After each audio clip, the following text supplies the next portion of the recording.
The McNeil government has gone back to the drawing board on its accessibility legislation, and it unveiled the changes this afternoon. Gerry Post is part of a group that's been lobbying for a major overhaul of the bill, and he joins me from Province House. So, Gerry, is this bill any better this time around? Oh, it's much better. We've worked closely with the government to make the improvements necessary. And I'd say if I were to rate it, I'd give it a B+ for content. But I'd give also the government an A+ for the process of engaging the community. And as well, the quality of the people that they had assigned to it were excellent as well to help us improve this bill.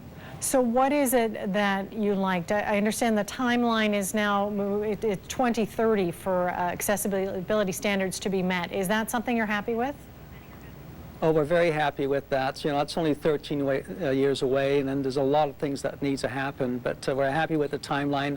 We're also happy with the commitment for the government to prepare a detailed implementation plan within the first year so that we know how to achieve that 2030 target.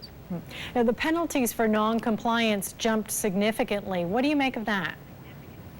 Well, we feel that if someone does not comply, that they should be penalized, and for large developments, you know, a fine of $25,000 it's not much. So we basically replicated what they've done in Manitoba and asked for $250,000 maximum fine, and that's in the Act now. Now, last week we learned the department in charge of rewriting the bill doesn't have any accessible washrooms. Did that surprise you at all?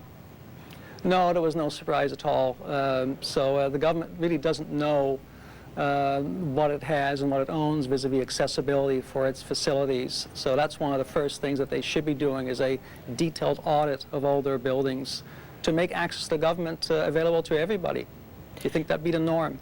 Now, on a personal level, can you describe some of the barriers you've encountered in your day-to-day life? Well, one of the barriers, the big, you hear a lot about bathrooms, and that's one of our big barriers if you're in a wheelchair. I'm just, I can only talk for people who are mobility bound. And in most restaurants, you'll call them up, they'll say, well, we're accessible, that means you can get in, but we may not be able to get into their bathrooms. So that's one typical barrier. And as well as a lot of the old buildings in town obviously are not accessible. Some will be very difficult to make accessible, but there's a lot of solutions out there that can be applied, as simple as just small ramps that we're currently installing in downtown Halifax. How soon do you think this legislation will start to help? I think it's going to start within, I'd say, 6 or 7 months. I think there are some standards that they could adopt almost immediately under the existing Act. For example, the existing building code standard they could adopt under the Act. So there are some low-hanging fruits that the government can pick. Before I let you go, it looks like an election is on the horizon. Do you think that influenced getting this bill changed a little quicker? Well, it's let's say it didn't hurt.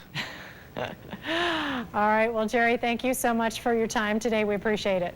Okay. Thank you very much. There you go, Preston. Gerry Post, our newsmaker. Thanks, Amy. Well, coming up next.